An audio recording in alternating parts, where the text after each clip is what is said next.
بالله من الشيطان الرجيم بسم الله الرحمن الرحيم إن الله وملائكته يصلون على النبي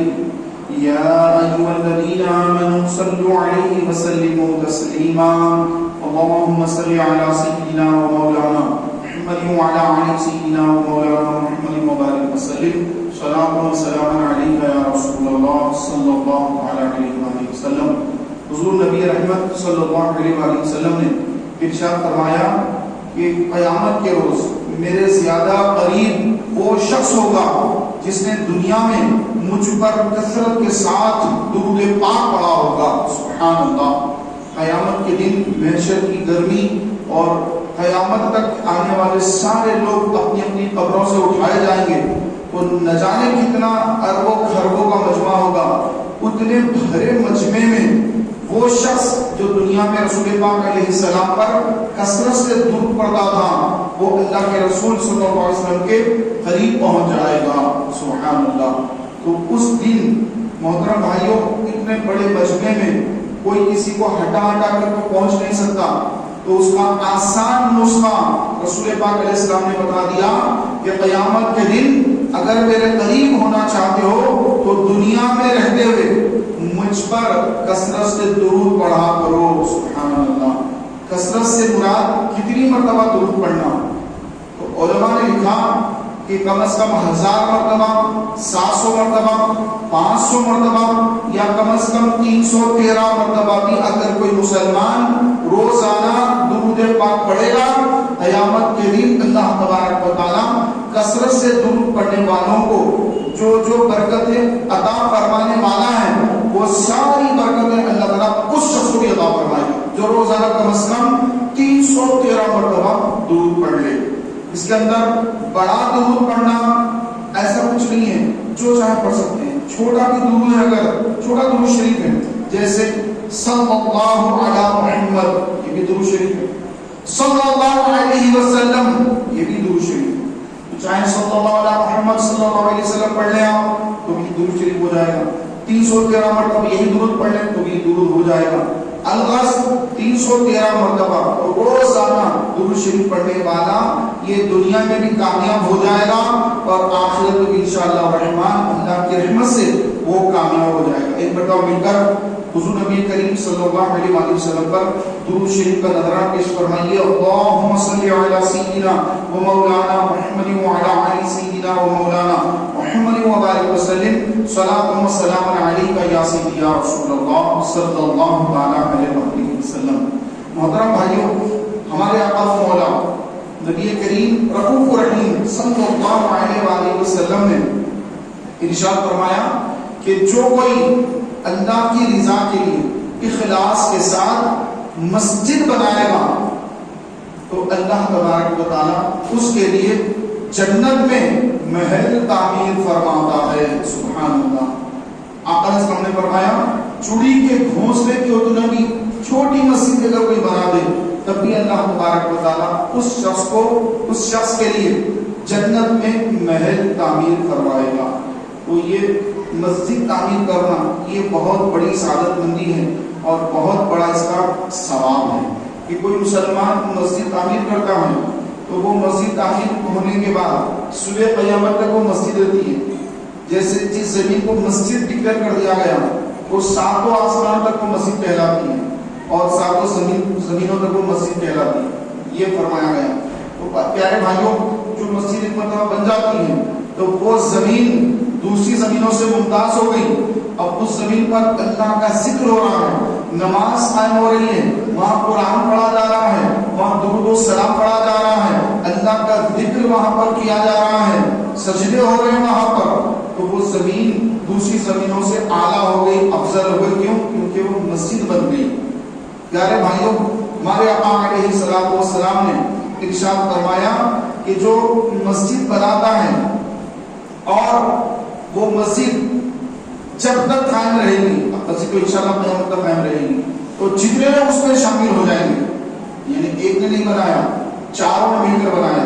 چاروں نے نہیں 10 نے مل کے بنایا، جتنے زیادہ لوگوں نے مل کر بنایا. کیونکہ آج کل مساجد اس کے لیے تعاون ہوتا ہے لوگوں کا، ایک آدمی کر نہیں پاتا تو اور 4 لوگوں کو ملاتا ہے اور لوگوں سے بھی کہتا ہے کہ بھائی یہ مسجد یہاں پر تعمیر ہو رہی ہے، اس میں آپ بھی حصہ لیجیے، تو لوگ اس میں حصہ بھی لیتے ہیں۔ تو محترم بھائیوں، یہ جتنے لوگ مسجد کی تعمیر میں حصہ لیتے ہیں، اللہ رب العزت سب کو مسجد تعمیر کرنے کا ثواب عطا فرماتا ہے، اور قیامت کے دن اللہ تعالیٰ جب جنت میں داخل کرے گا تو مسجد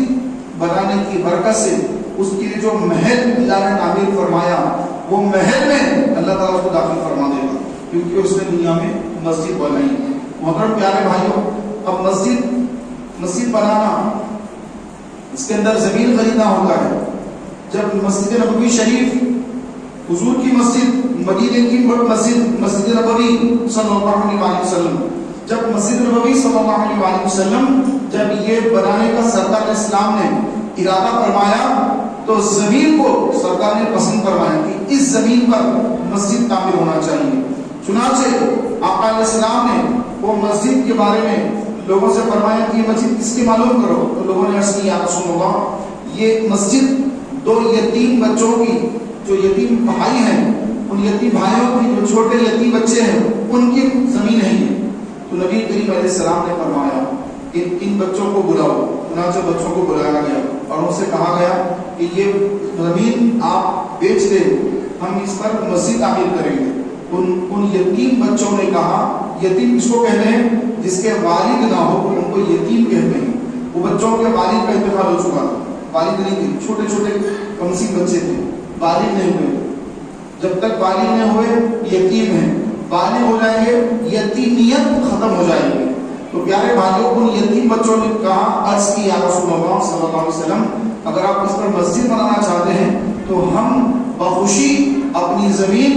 مسجد کے لیے وقف کرتے ہیں، آپ اس پر مسجد بنائیے، اس کی ہمیں کوئی قیمت نہیں چاہیے۔ تو نبی کریم علیہ السلام نے کیا فرمایا؟ نہیں، کہ یہ یتیموں کی زمین پر مسجد تعمیر نہیں ہو سکتی، لہذا اے بچوں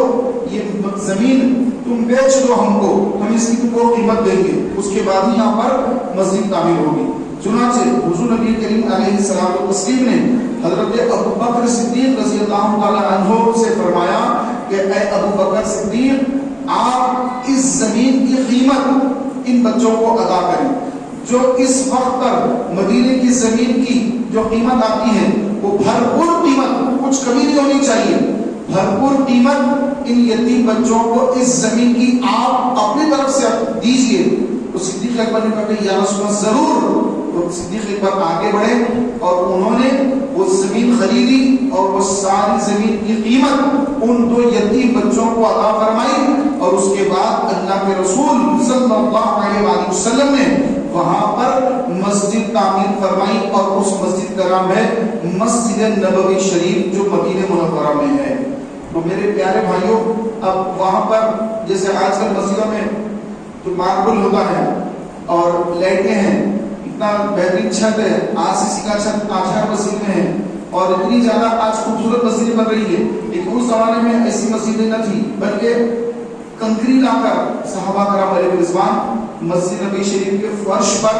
کنکریاں ڈال دیتے اور کنکریوں پر نماز ادا فرماتے۔ کبھی کیچڑ ہو جاتا تو اور مزید لا کر کنکریاں ڈالی جاتی کیچڑ کو ختم کرنے کے لیے۔ بارش ہو گئی، پانی ٹپکتا اوپر سے، ایسا نہیں کہ پرنالے سے پانی ادھر گر جا رہا ادھر گر جا رہا، ایسا نہیں، مسجد میں پانی ٹپکتا تھا، مسجد نبوی شریف میں پانی ٹپکتا تھا، تو پانی ٹپکنے سے کیچڑ ہو جاتا تھا۔ پھر صحابہ کرام علیہ رضوان اور بجری لا کر، بجری یعنی کنکریٹ، وہ کنکری لا کر مسجد نبوی شریف کے فرش پر بچھا دیتے، اور پھر صحابہ کرام علیہ رضوان اس پر نماز ادا فرماتے۔ نہ کوئی چھت برابر تھا، نہ کوئی دیواریں تھی، کھجور کے جو پتے ہوتے ہیں، ڈالے ہوتے ہیں، وہ چھت کے طور پر استعمال ہوا کرتے تھے۔ پیارے بھائیوں، پھر زمانہ بدلتا گیا، دن بدلتے گئے، زمانے نے بڑی ترقی کر لی، اور آج مسجدیں بڑی عالیشان بن رہی ہیں، اور ایئر کنڈیشنر مسجدیں بن رہی ہیں، لیکن نمازی اس زمانے میں جو نمازی تھے وہ نمازی آج ویسے نمازی ہم نہ رہے، بلکہ ہماری مسجدیں بڑی خوبصورت بن گئی، لیکن اس زمانے کے جو نمازی تھے ویسے نمازی ہم نہ بن سکے۔ مسجد تو بنا لی پل بھر میں، ایمان کی حیات والوں نے، ڈاکٹر اقبال کا یہ شعر ہے، مسجد تو بنا لی پل بھر میں، ایمان کی حرارت والوں نے، برسوں میں نمازی بن نہ سکا، من اپنا پرانا پاپی ہے۔ مسجد بنا لی، چھوڑ دیا، اب نمازی بنا، یہ جو ہے پاپی من، یہ مانتا نہیں، فجر ظہر عصر مغرب عشاء پنج وقت نماز مسجد میں آ کر پڑھوں، یہ ہمارا پاپی من یہ مانتا نہیں، برسوں میں نمازی بن نہ سکا، من اپنا پرانا پاپی ہے، پرانا پاپی من ہے، سالوں گزر رہے ہیں، سالوں بیت گئے، ہم کبھی پکے نمازی بن نہ سکے۔ تو یہ حال آج ہمارا ہو گیا ہے۔ لیکن پیارے بھائیوں، اس کے باوجود جو مسلمان آج بھی الحمدللہ مسجد تعمیر کر رہے ہیں، اس کو آباد کرنے کی بھرپور کوششیں کر رہے ہیں، جو مسجد ویران ہو گئی ان مسجدوں کو دوبارہ آباد کرنے کی الحمدللہ کچھ مسلمان ہیں ایسے بھی جو ان مسجدوں کو آباد کرنے کے لیے اپنا جیب کا پیسہ خرچہ کرتے ہیں، اپنا وقت دیتے ہیں کہ میں اللہ کے گھر کو آباد کروں گا، اللہ کے گھر ویران نہ ہو، اللہ کی مسجدیں ویران نہ ہو۔ تو ایسی ایسی جگہوں پر مسجدیں ہیں جہاں پر جانا بھی دشوار ہے، لیکن الحمدللہ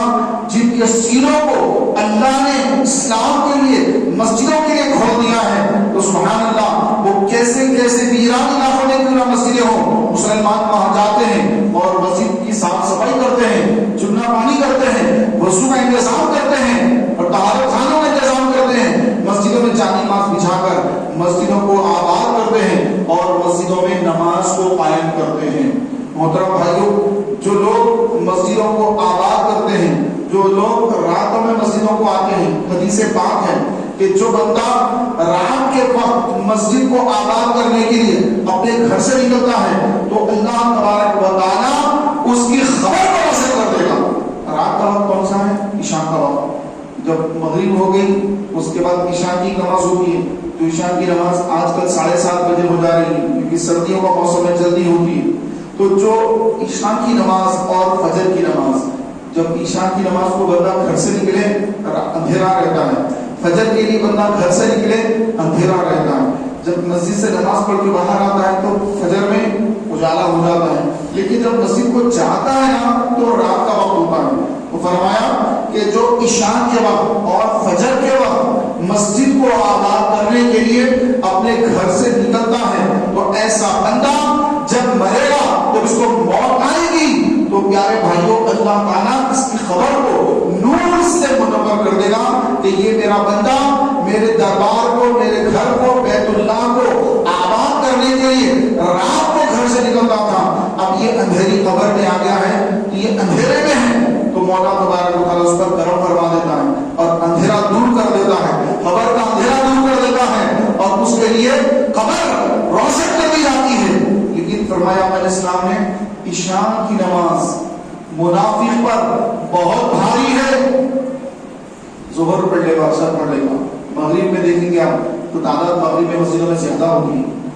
پہلی صف دوسری تین چار صفیں بھر جاتی ہیں۔ عشاء کا وقت آپ دیکھ لیں بہت کم تعداد ہوتی ہے، جو مسجد میں 3 صفیں 4 صفیں بھرتی تھی عشاء میں 1 صف 1.5 صف ہو جائے گی۔ یہ مشاہدہ رہا ہے، زمانے سے ہم دیکھ رہے ہیں کہ عشاء کی نماز میں بہت کم لوگ آتے ہیں، تو یہ عشاء کی نماز کن پر بھاری ہے؟ منافقین پر بھاری ہے، جو دل میں نفاق رکھتے ہیں، دل ان کے اپنے مقام پر نہیں، ان کی زبان پر لے کر کے دل میں ایک ان کے اندر نفاق بھرا ہوا ہے۔ تو مسلمانوں میں منافقین کی تعداد اتنی زیادہ بڑھ رہی ہے، جب نبی کریم علیہ السلام نے فرمایا کہ منافق پر عشاء کی نماز بھاری ہے اور مومن پر کوئی نماز بھاری نہیں ہے، تو وہ عشاء ہو، فجر ہو، ظہر ہو، عصر ہو، مغرب ہو، کوئی نماز ہو، یہ مومن پر بھاری نہیں ہے، منافق پر بھاری ہے۔ تو یہ عشاء کی نماز کا خاص خیال رکھیں کہ عشاء کی نماز نبی علیہ السلام نے فرمایا کہ منافقین پر عشاء بھاری ہے، تو جیسے عشاء کا وقت ہو، اذان ہو، سارے کام کاج کو چھوڑ کر کہ کہیں ہم منافقین میں شامل نہ ہو جائیں، منافقانہ صفت ہمارے اندر نہ آ جائے کہ ہم عشاء کی نماز میں سستی کر رہے ہیں، پھر بعد میں کیا ہوتا ہے کہ وہ پھر بعد میں پڑھیں گے پھر وہ بعد میں اتنی لیٹ ہو جاتی ہے، اتنی رات ہو جاتی ہے کہ بندے کو عشاء کی نماز پڑھنا اتنا گرا ہو جاتا ہے، یہاں تک کہ بندہ عشاء کی نماز پڑھے بغیر سو جاتا ہے۔ حضرت عمر فاروق اعظم نے ارشاد فرمایا کہ جو عشاء کی نماز پڑھے بغیر سوتا ہے تو اللہ تعالیٰ اس کی نیند سے راحت کو ختم کر دیتا ہے. سوتا تو ہے بندہ لیکن سونے کے بعد اس کو جو راحت ملنا چاہیے, جو رات کی نیند کی برکت اس کو ملنا چاہیے, جو سکون نصیب ہونا چاہیے وہ اس بندے کو نصیب نہیں ہوا. جو عشاء کی نماز پڑھے بغیر بستر پر آ کر سونا چاہتا ہے اس کو سکون نصیب نہیں ہوتا ہے. تو میرے پیارے بھائیوں, عشاء کی نماز کے بارے میں آپ علیہ السلام نے فرمایا کہ جو عشاء اور فجر مسجد میں آ کر باجماعت نماز پڑھے گا اللہ رب العزت اس کو ساری رات عبادت کا ثواب عطا فرمائے. باقی رات بھر سو رہا ہے, 10 بجے سو گیا, 5 بجے سو رہا ہے, رات میں 10 سے لے کے صبح 5 بجے اگر کوئی بندہ سوئے 11 12 1 2 3 4 5 7 گھنٹے 7 گھنٹے بھی اگر بستر پر وہ سوتا رہے گا لیکن اللہ تبارک و تعالیٰ کے معصوم فرشتے اس کے نامہ اعمال میں مسلسل نہیں لکھ رہے ہیں. کیوں؟ اس وجہ سے کہ اس نے عشاء کی نماز جماعت کے ساتھ پڑھی اور صبح فجر کی نماز باجماعت ادا کی, جماعت کے ساتھ پڑھی. تو بس جماعت کا اہتمام اگر بندہ کر لے عشاء اور فجر میں تو سبحان اللہ ساری رات عبادت کا ثواب پائے گا. محترم بھائیوں, ہمارے آقا و مولا حضور نبی کریم صلی اللہ علیہ وآلہ وسلم نماز, ہر نماز کی امامت فرماتے ہیں مسجد نبوی شریف میں. ایک مرتبہ آپ کی طبیعت ناساز ہوئی تو رسول پاک علیہ السلام نے حضرت سیدنا ابو بکر صدیق رضی اللہ تعالیٰ عنہ کو آگے بڑھا دیا. صدیق اکبر نے نماز پڑھائی اور سرکار سید عالم صلی اللہ علیہ وسلم نے مسجد نبوی شریف میں حضرت ابو بکر صدیق رضی اللہ عنہ کے پیچھے سرکار علیہ السلام نے نماز ادا فرمائی. یہ بھی روایتوں میں آتا ہے. الغرض محترم بھائیوں, ہمارے آقا نبی کریم رؤوف رحیم صلی اللہ علیہ وسلم نے ارشاد فرمایا یہ جو مسجد ہے, مسجد اللہ کا گھر, مسجد کے بارے میں فرمایا کہ مسجد کے اندر اگر کوئی بندہ کھانا کھائے, پانی پیے یا سو جائے تو وہ گناہ گار ہوتا ہے. کہ مسجد اس لیے نہیں کہ ہم یہاں پہ کھائیں پیئیں یا سو جائیں, بلکہ مسجد اس لیے ہے کہ یہاں پر اللہ کا ذکر کرے, اللہ کی یاد یہاں پر کرے, نماز قائم کرے. ہاں, اب اگر کسی کو مسجد میں کھانا ہے, پینا ہے یا سونا ہے تو علماء نے لکھا کہ وہ اعتکاف کی نیت کرے اور پڑھے نویت سنت الاعتکاف. اگر وہ اس طرح اعتکاف کی نیت کر لیتا ہے تو جب تک وہ مسجد میں رہے گا اس کو اعتکاف کا ثواب بھی ملے گا اور کھانا پینا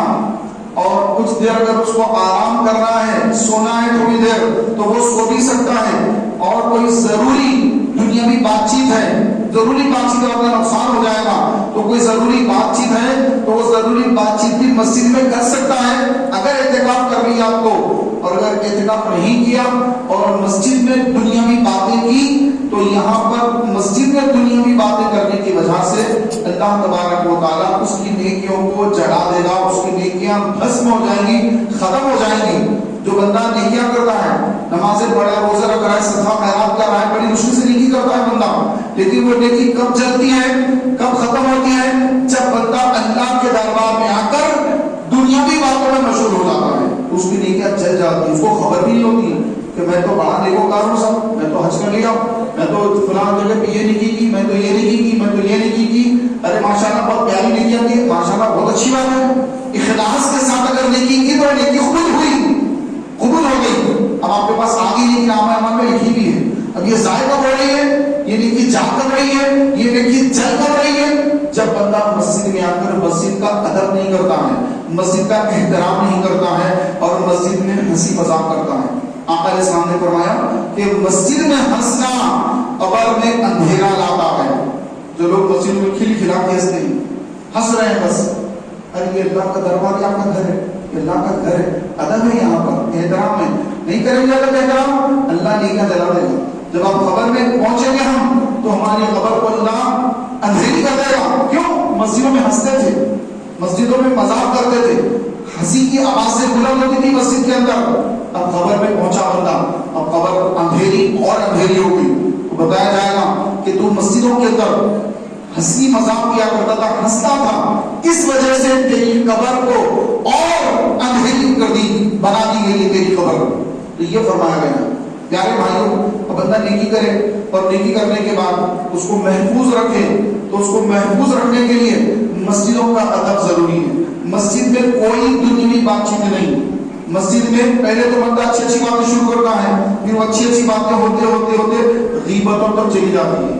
غیبتیں شروع ہو جاتی ہیں اس کے بعد. تو یاد رکھیے غیبتیں کرنے والی کی نیکیاں بھی, جس کی بندہ غیبت کرتا ہے نا اس کے اعمال نامے میں ٹرانسفر ہو جاتی ہے, اس کو پتہ بھی نہیں چلتا, اس کو بھی نہیں معلوم کہ اس کے اعمال نامے میں نیکیاں آ گئی. کیسے آئی اس کو بھی پتہ نہیں, یہاں سے کیسی گئی اس کو نہیں پتا, اس کو نہیں پتا کیسی آئی. اور اللہ تبارک و تعالیٰ یہ کام فرشتوں سے فرما دیتا ہے کہ جو غیبت کر رہا ہے غیبت سن رہا ہے, غیبت کرنے والا غیبت سننے والا دونوں برابر کے مجرم, اور دونوں کی نیکیاں اس کے اعمال نامے میں چلی جائیں گی جس کی غیبت کی جا رہی ہو. تو لہٰذا میرے پیارے بھائیوں مسجدیں بنانا, عبادت خانے بنانا, مدرسے بنانا, یہ عبادتیں کرنا, قرآن شریف کی تلاوت کرنا, یہ ماشاءاللہ نیکیاں کمانا بہت اچھا ہے, ضروری ہے, اس کے بغیر چارہ نہیں ہے. لیکن یہ کرنے کے بعد اس کو بچانا اس سے بڑا کام ہے. کہ آدمی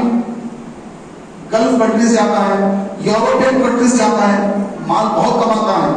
لیکن پھر جب یہاں کیا ہے واپس اپنے وطن اپنے دیش آتا ہے, پھر یہاں پہ آ کے پھر پریشان ہو جاتا ہے. کیوں؟ کیونکہ جو کمایا وہیں پہ خرچ کر ڈالا, یہاں رہا وہاں سب خرچ کر دیا. اب کچھ پیسے لے کر آیا تو تھوڑے دن میں پیسے ختم ہو گئے. اب پھر جو پہلے جاب تھی نا وہی جاب کرنے لگ گیا, پھر وہی غربت کے دن آ گئے اس کے پاس. تو اس نے پلاننگ نہیں کی, اس کے پاس کوئی پلان نہیں ہے, پلاننگ نہیں ہے کہ بھائی میں یہاں پہ آیا, اب میں مجھے یہ میرے خرچے ہیں تو اتنا مجھے سیو نہیں کرنا ہے کیونکہ میں نے گھر جانا ہے اور میرے بچوں کی شادیاں ہیں, میری بیٹیوں کی شادیاں ہیں, ان کے لیے کتنے پیسے میں نے جمع کر کے رکھنا, اس کو سیو کر کے رکھنا ہے. اس کے پاس پلاننگ اگر ہے تو وہ کامیاب ہے, اس کے پاس کوئی پلاننگ نہیں ہے, واپس آ گیا اپنے وطن, پھر یہاں کے پھر وہی کنگال بن گیا, خلاش ہو گیا. تو میرے پیارے بھائیوں یہ زندگی بھی ایسے ہی ہے کہ آدمی نیکیاں یہاں پر کماتا ہے, نمازیں پڑھتا ہے, روزے رکھتا ہے, صدقہ خیرات کرتا ہے, ذکر کرتا ہے, قرآن پڑھتا, لیکن اس کو بچانا اس کو نہیں آتا ہے, ہر ایک کو نہیں آتا بچانا, چند لوگوں کو بچانا آتا ہے. اور بچانا بہت بڑا کام ہوتا ہے کہ آدمی نیکی کر لیا اور اس کو بچائے. کیسے کہ نیکی کرنے کے بعد لوگوں کے سامنے ظاہر کرتا نہ پھرے کہ میں نے فلاں یہ کام کیا. یہ مسجد اپنی بنائے سو ہے, فین اپنی لگا اس کے اندر, یہ جانی ماز اپنی کراتے تھے, بولے تھے امام صاحب اپنی کرتی جانی ماز, بس اللہ قبول کرے بھائی. تو کسی طرح سے میری نیکی لوگوں میں ظاہر ہو جائے تو لوگ مجھ کو بہت نیک سمجھے, سبھی سمجھے. مقصد کیا ہے یہاں پر اس کو بتانے کا کہ لوگوں کے دلوں میں بس میری جو ہے اہمیت ہو جائے کہ میں اتنا نیک ہوں کہ مسجدوں کی تعمیر کا فلاں فلاں فلاں فلاں کام میں یہ کرتا ہوں, میں بڑا اچھا آدمی ہوں. تو اب آپ نے جو کیا وہ صلہ اس سے مانگ رہے ہیں, تو وہ صلہ دینے والا تو ہے ہی نہیں. وہ دل میں سوچے گا بڑا پکا ریاکار ہے, ماشاءاللہ ماشاءاللہ زبان سے بولے گا, دل میں بولے گا بہت بڑا ریاکار ہے, کون سا مال لگایا نہیں معلوم ہے, حلال کا لگایا حرام کا لگایا, وہ تو دل میں یہ سوچے گا. کوئی یہ نہیں سوچے گا ارے بھائی بہت اچھا آدمی ہے, اچھا آدمی تو بولتا ہے نہیں بھی, وہ تو چھپاتا ہے. گناہ کر کے کوئی لوگوں کو بولتا ہے ارے بھائی بڑا تو پیا تھا, میں اپنا یہ فلاں گناہ کرا تھا, میں یہ گناہ کرا تھا, یہ گناہ کرا تھا. یہ لوگوں کے سامنے کے بولتا نہیں, اپنے خاندان میں بولتا نہیں پھرتا, اپنے والد والدہ کو نہیں بتاتا کہ میں یہ گناہ کرتا ہوں روزانہ, چھپاتا ہے. کیوں کہ میں چھپاؤں گا ورنہ میری عیب ظاہر ہوں گے تو میری بے عزتی ہوگی. تو جس طرح اپنے گناہوں کو چھپاتا ہے اس طرح بندے کو چاہیے کہ اپنی نیکی کو بھی چھپائے کہ میرے لیے نیکی تمہارے لیے نہیں کی کہ تم سب کو بولتا پھروں, میں یہ نیکی اس لیے کیا کہ میرا رب مجھ سے راضی ہو جائے, میں نے اپنے رب کی رضا کے لیے نیکی کی ہے, تم کو بتانے کے لیے نیکی نہیں کی. تو بعض لوگ ریاکاری میں مبتلا ہو جاتے ہیں اور بعض لوگ حرام مال سے نیکیوں کا کام کرتے ہیں, حرام مال کماتے ہیں اور اس سے جو ہے نیکی کا کام کرتے ہیں, مسجدوں کی تعمیر کا کام کرتے ہیں, مدرسوں کی تعمیر کا کام کرتے ہیں, دیگر صدقہ خیرات, لوگوں کو رمضان میں لے لگا کے زکات کی ساڑیاں دے رہے ہیں اور چاول کا تقسیم کر رہے ہیں. کیا زکات کریں حضرت, لمبی لائن کھڑی اوپر مجمع دے کر ویڈیوگرافی میں ڈال کے فیس بک پر بتائیں پوری دنیا کو دیکھو بھائی میں یہ کام کر رہا ہوں. تو میرے پیارے بھائیوں اگر حرام کا مال کمائیں اور حرام متعیز سے کمایا, یعنی جس کو قرآن نے حرام فرمایا, اگر اس ذریعے سے اگر اس نے مال کمایا اور وہ مال کما کر اگر وہ صدقہ کرے گا ثواب کی نیت سے تو علماء فرماتے ہیں کہ وہ صدقہ کرنے کے ساتھ ہی کافر ہو جائے گا، کیونکہ جو حرام قطعی ہے، قرآن سے جو حرام قرار دیا گیا، سود لینا حرام، جس کا صرف خالص سود کا کاروبار ہے، وہ سود کے پیسوں سے وہ صدقہ خیرات کر رہا ہے، زکات دے رہا ہے، یا مسجد مدرسہ وغیرہ کی تعمیروں میں حصہ لے رہا ہے، اور یہ نیت کر رہا ہے کہ اللہ مجھے اس کا ثواب دے گا، تو ایسی نیت سے اگر صدقہ کرے گا اسی وقت کافر ہو جائے گا، کیونکہ جو حرام ہے اس کو بندہ سمجھ رہا ہے کہ اللہ مجھے اس کے ثواب دے گا، اس وجہ سے فرمایا گیا کہ وہ اس کا جو ہے ایمان ختم ہو جائے گا۔ پیارے محترم بھائیوں، قیامت کا دن ہوگا، حدیث پاک قیامت کا دن ہوگا، اور اس قیامت کے دن ایک قرآن پڑھنے والے کو اللہ کے حضور پیش کیا جائے گا، وہ بندہ اللہ کے حضور پیش ہوگا، مولا تعالیٰ فرمائے گا، اے میرے بندے، میں نے تجھے جوانی دی، تجھے ہاتھ پیر دیے، آنکھ ناک دیے، تجھے تیرے تمام اعضاء بدن کو میں نے درست فرمایا، اور تجھے میں نے مال دیا، تو نے میرے لیے کیا کیا؟ وہ بندہ عرض کرے گا، اے اللہ، میں نے تیرے لیے تیرا کلام قرآن پڑھا، حفظ کر لیا، حافظ قرآن بن گیا۔ مولا تعالیٰ فرمائے گا کہ تو جھوٹا ہے، تو جھوٹا ہے کہ تو نے اس لیے قرآن پڑھا، اس لیے تو نے قرأت کی، اس لیے تو نے حفظ کیا، اس لیے تو نے قرآن پڑھا کہ لوگ تجھے قرآن پڑھنے کا قاری سمجھے، اور لوگوں نے تجھے قاری کہہ دیا، جو تو نے جس کے لیے تو نے کیا تو دنیا والوں نے کہہ دیا، اب میرے پاس تیرے لیے کوئی ثواب نہیں ہے، اور ان فرشتوں کو حکم ہوگا کہ اس کو لے جا کر داخل جہنم کر دو۔ تو میرے پیارے بھائیوں، تو جو لوگ دکھاوا کرتے ہیں، ریاکاری کرتے ہیں، مسجد میں بہت زیادہ لوگوں کا چرچا ہوتا ہے کہ بھائی ہم نے یہ کیا، ہم نے یہ کیا، ہم نے یہ کیا، تو یہ جو لوگوں کے دکھاوے کے لیے کریں گے نا، تو یہ سارا کا سارا بیکار ہو جائے گا، اور قیامت کے دن اللہ تبارک و تعالیٰ اس کو ذلیل کر کے داخل جہنم فرما دے گا۔ تو جو بھی نیکی کرنا ہے خلوص کے ساتھ، اخلاص کے ساتھ، اللہ کی رضا کے لیے، اور اس کے بعد اس نیکی کو چھپا دینا، بھول جانا نیکی کر کے، گناہ کر کے یاد رکھنا میں نے یہ گناہ کیا ہے، میرے اعمال نامے میں یہ گناہ لکھے ہوئے ہیں، اس کا مجھے حساب دینا ہوگا، میں نے یہ گناہ کیے ہیں، تو آدمی کو توبہ کی توفیق میں نصیب ہوگی۔ لیکن آدمی گناہ کر کے بھول جاتا ہے اور نیکی کر کے اس کو یاد رکھتا ہے، تو نیکی کر کے بھول جائیں اور گناہ اگر ہو جائے اس کو یاد رکھے اور توبہ استغفار کرے، کہ بندہ جب توبہ کر لیتا ہے، حدیث پاک ہے التائب من الذنب کمن لا ذنب له، کہ گناہوں سے توبہ کرنے والا ایسا ہے جیسے کہ اس نے گناہ کیا ہی نہ ہو۔ تو پیارے محترم بھائیوں، آج ہمارا حال یہ ہے کہ ہم نیکیاں بہت کم کرتے ہیں، شیطان نفس ہمارا پیچھا کرتا ہے، نیکیاں بہت کم کرتے ہیں، اور پھر وہ نیکی بچا بھی نہیں پاتے،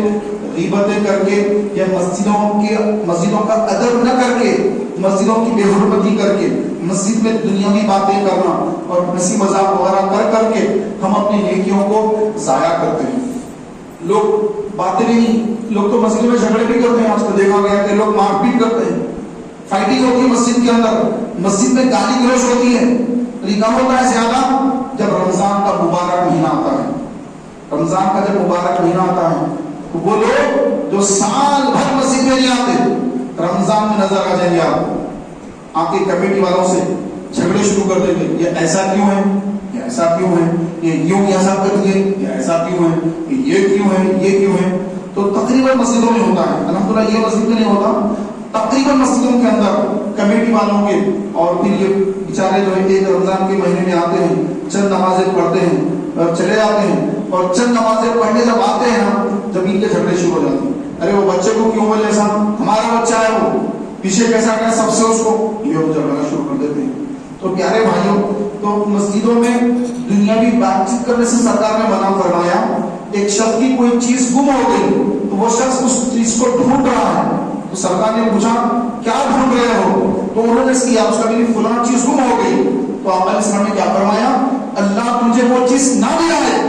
کہ مسجدیں اس لیے نہیں کہ تم یہاں یہ چیزیں ڈھونڈا کرو۔ تو آج تو لوگ مسجدوں کے اندر کیا کچھ نہیں کرتے ہیں، نعوذ باللہ من ذالک۔ تو پیارے بھائیوں، آج تو سزا دینے والا کوئی نہیں ہے، کوئی آج کہنے والا کوئی نہیں ہے، لیکن جب ہم مریں گے اور قبر میں جائیں گے تو وہاں